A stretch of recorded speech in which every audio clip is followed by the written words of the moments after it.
इतर राजकीय पक्षाचे लोक देखील म्हणतात की दादा या लोकांना तुम्ही तुमच्या बरोबर घ्या. घेणाऱ्यांची जनमानसामध्ये प्रतिमा चांगली असली पाहिजे. मी आधीच तुम्हाला सगळ्यांना सांगतो, उद्याच्याला पेपरला बातम्या आल्या की ह्या मान्यवरांनी राष्ट्रवादी काँग्रेस पक्षामध्ये प्रवेश केलेला आहे, त्यावेळेस राष्ट्रवादी काँग्रेस पक्षाकडे बघण्याचा दृष्टिकोन ती बातमी वाचणाऱ्यांचा पण चांगला असला पाहिजे.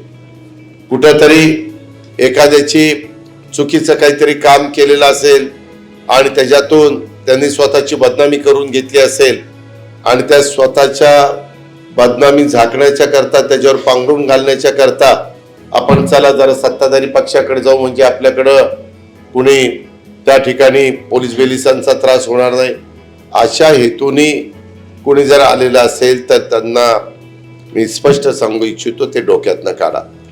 मी उद्याच्याला काम करत असताना आपला माणूस जरी चुकला तर कायदा श्रेष्ठ आहे, डॉक्टर बाबासाहेब आंबेडकरांचं संविधान श्रेष्ठ आहे, त्यामध्ये नियम श्रेष्ठ आहे.